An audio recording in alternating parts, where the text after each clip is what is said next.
దేవుని స్వరం అనే ఆధ్యాత్మిక కార్యక్రమాన్ని వీక్షిస్తున్న ప్రియులైన మీ అందరికీ హృదయపూర్వకమైన వందనాలు మన ప్రభు అయిన యేసుక్రీస్తు పేరట తెలియజేస్తూ ఉన్నాను.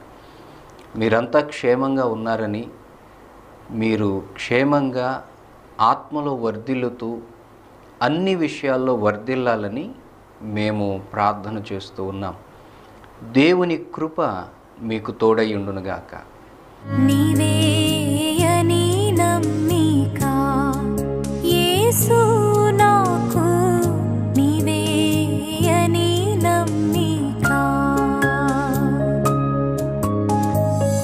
నీవే మార్గంబు, నీవే సత్యంబు, నీవే మార్గంబు, నీవే సత్యంబు, నీవే జీవంబు, నీవే సర్వంబు,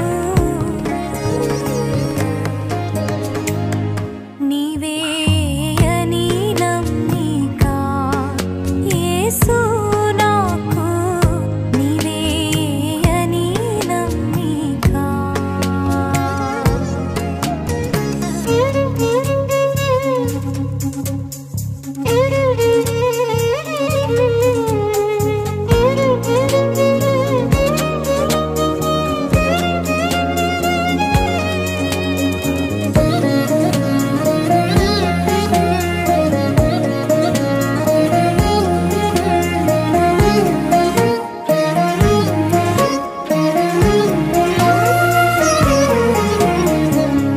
పెడదారి నీ బోవాగా నా మీదికి ఇడుమాలెన్నీయో రాగా,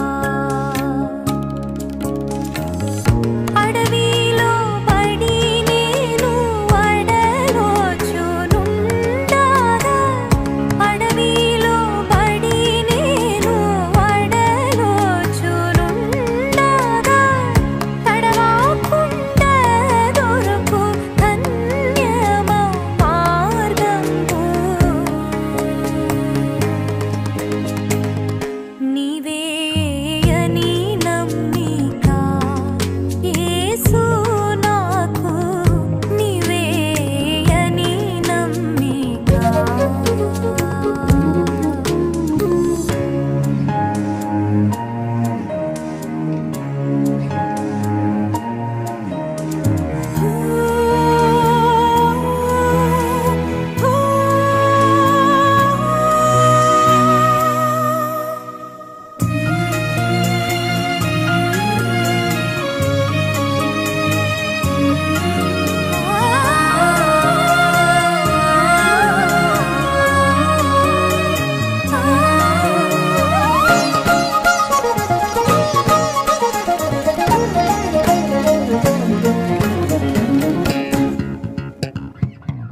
కారు మేఘము పట్టగా నా మనస్సులో కటికా చీకటి పుట్టగా, ఘోరా పాదలు చేరి దారి అని భ్రమపడగా, ఘోరా పాదలు చేరి దారి అని భ్రమపడగా, తెరి చూడగల్గు తేజోమయ మార్గంబు, నీవేయని నమ్మిక యేసు నాకు, నీవేయని నమ్మిక, నీవే మార్గంబు, నీవే సత్యంబు, నీవే మార్గంబు, నీవే సత్యంబు, నీవే జీవంబు, నీవే సర్వంబు, నీవేయని నమ్మిక యేసు నాకు, నీవేయని నమ్మిక.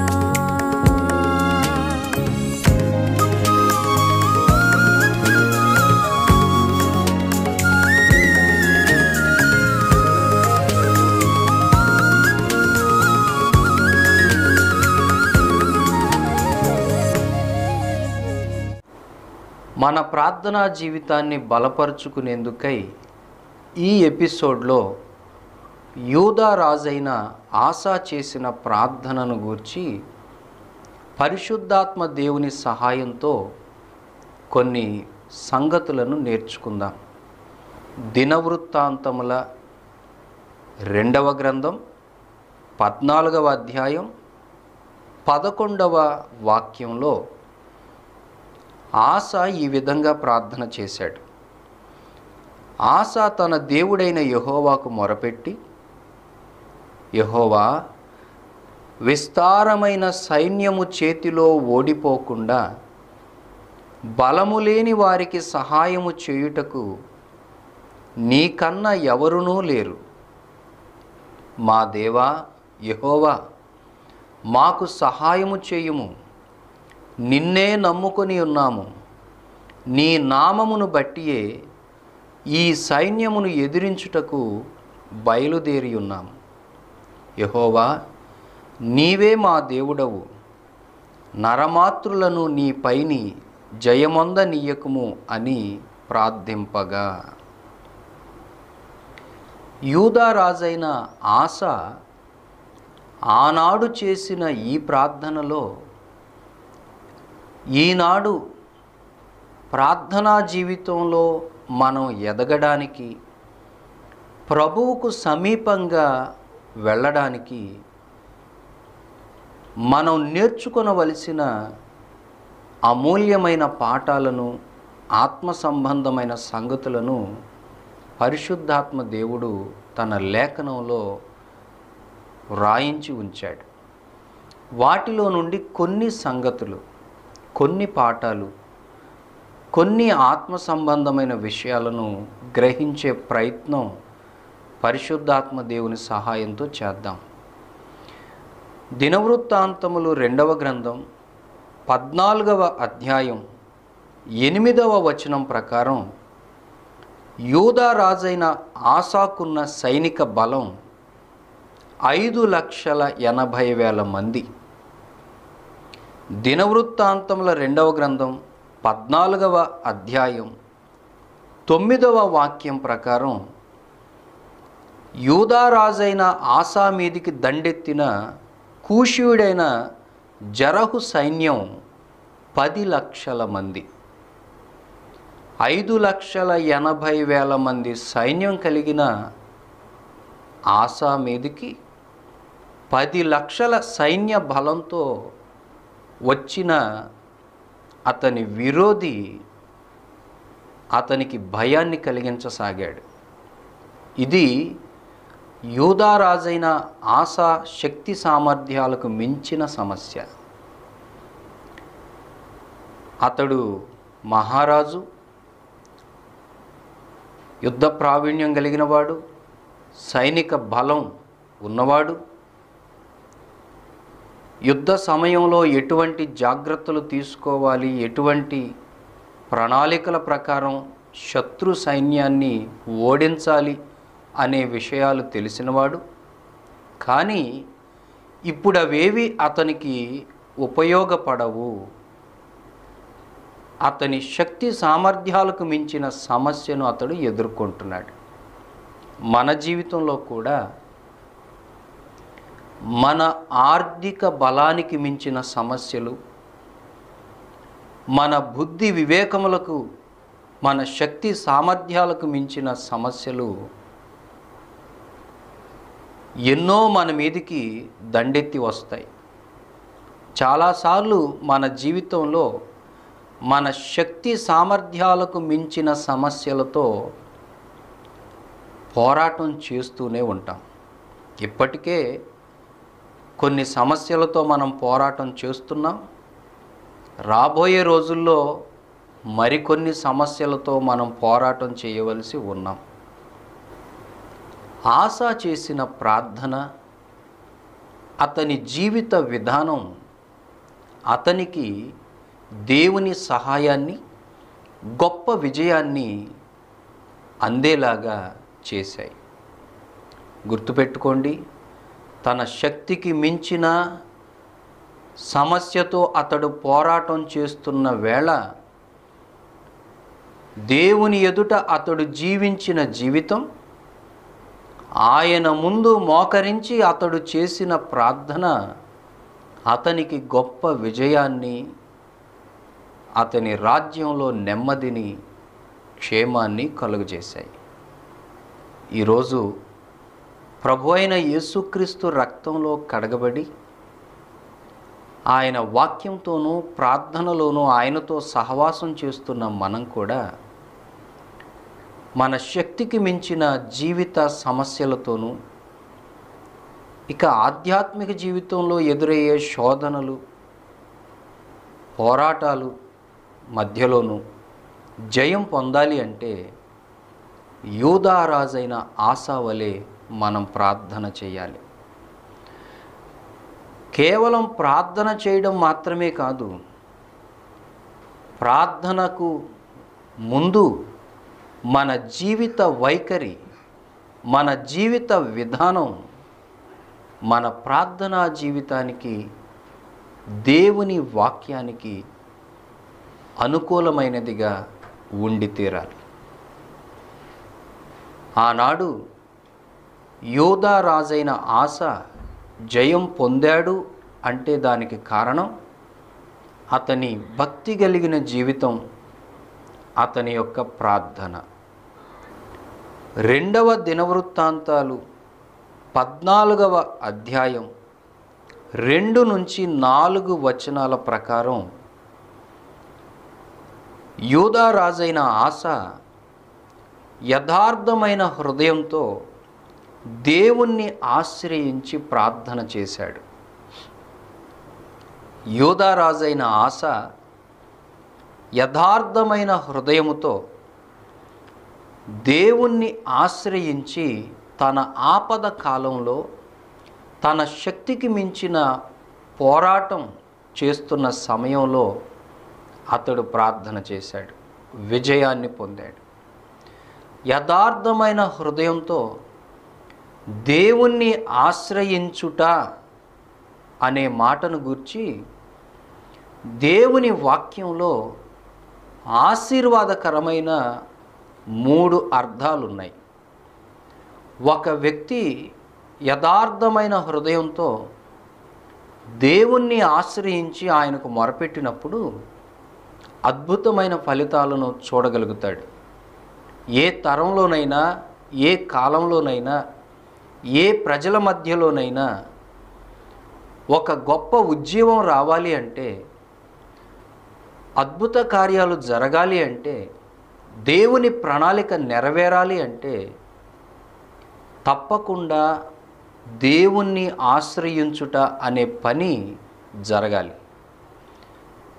యథార్థమైన హృదయంతో దేవునిని మనం ఆశ్రయించాము అనే దానికి 3 రకాల అర్థాలున్నాయి.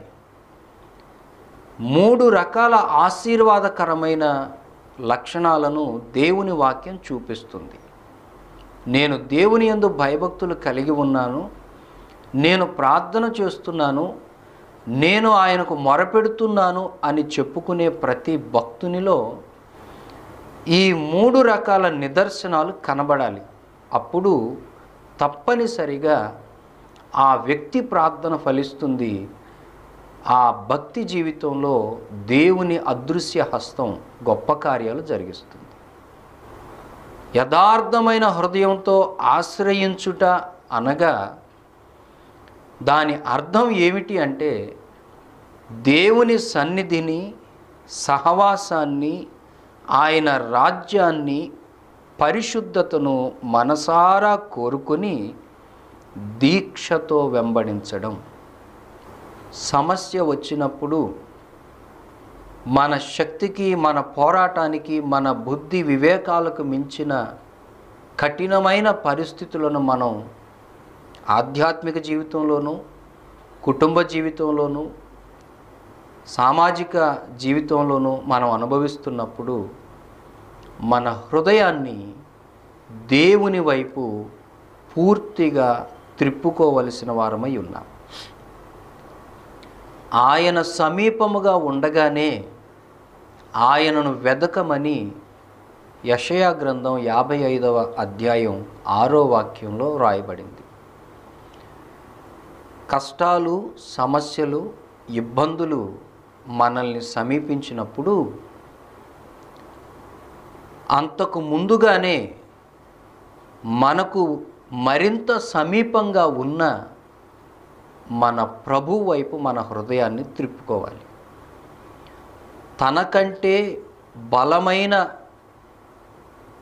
సైన్యముతో తన మీదికి తనను సమీపిస్తున్న శత్రువును చూచినప్పుడు రాజైన ఆస తన హృదయాన్ని తనకు సహాయం చేయగలిగిన దేవుని వైపు త్రిప్పుకొని ఆయనకు మొరపెట్టాడు. మన జీవితంలో కూడా వ్యాధులు, బాధలు, ఇరుకులు, ఇబ్బందులు మనల్ని సమీపించి వాటి మధ్యలో మనం బ్రతుకుతున్నాము అని అనిపిస్తున్న వేళ మన రక్షకుడు, మన విమోచకుడు, మన సహాయకుడైన యేసయ్య వాటికంటే మరి సమీపంగా మనతో ఉన్నాడు గనుక మన హృదయాన్ని ఆయన వైపు త్రిప్పుకొని ఆయనను మన మనోనేత్రాలతో చూస్తూ సహాయం కొరకు మనం ఆయనకు మొరపెట్టాలి. రెండవ విషయాన్ని పరిశీలన చేద్దాం. యథార్థమైన హృదయముతో దేవుణ్ణి ఆశ్రయించుట అనగా రెండవ సంగతి దేవుని సన్నిధి కోసం, ఆయన నీతి కోసం ఆత్మీయ ఆకలి దప్పులు కలిగి ఉండటం. యథార్థమైన హృదయంతో దేవునిని ఆశ్రయించడం అంటే దేవుని యొక్క సన్నిధి కొరకు, ఆయన నీతియుక్తమైన స్వభావాన్ని మనం కూడా కలిగి ఉండుట కొరకు ఆత్మ సంబంధమైన తీవ్రమైన వాంఛ మనలో ఉండటమే. సహజంగానే పరిస్థితులు బాగోనప్పుడు, సమస్యల మధ్య నెమ్మది లేక కలవరంతో మనం ఉన్నప్పుడు మన హృదయంలో ఆ పరిస్థితుల నుండి త్వరగా బయటపడాలనే తపన, సమస్యల్లో నుండి, ఇబ్బందుల్లో నుండి త్వరగా విడుదల పొందాలనే ఆశ, ఆ కష్టకాలంలో ఏదో వైపు నుండి త్వరగా సహాయం రావాలనే ఆతురత మన హృదయంలో ఉంటాయి. కానీ ప్రార్థనా పరులంగా రాజైన ఆసా వలె దేవునికి మొరపెట్టే వారంగా మన హృదయంలో కష్టకాలమందు సహాయం కొరకు ఉండే తపన కంటే ఆ కష్టకాలంలో దేవుడు మనతో ఉండి మనం ఆయన అడుగుజాడల్లో నడిచే విషయంలో ఏమాత్రం తప్పిపోకుండా జాగ్రత్తగా ఉండాలనే ఆత్మ సంబంధమైన కోరిక, అపేక్ష మనలో ఉండాలి. పరిస్థితులన్నీ బాగానే ఉన్నప్పుడు భక్తి చేయడం అంత పెద్ద కష్టమైన పనేం కాదు. పరిస్థితులన్నీ అనుకూలంగా ఉన్నప్పుడు దేవునితో ఆయన మార్గాల్లో నడవడం అనేది సులభంగానే ఉంటుంది. కానీ వ్యతిరేకతల మధ్యలో, సమస్యల మధ్యలో దేవునితో కలిసి నడవడం, వాక్యానుసారంగా జీవించటం కొన్నిసార్లు చాలా కష్టంగా ఉంటుంది. ఆయన మార్గాల్లో నుండి ప్రక్కకు తొలగిపోయే పరిస్థితులు, అవకాశాలు ఎన్నో వస్తాయి. అలాంటి వేళ దేవునితో కలిసి ఆయన మనతోనూ, మనం ఆయనతోనూ యథాప్రకారం కొనసాగాలనే తీవ్రమైన వాంఛ మనలో ఉండాలి.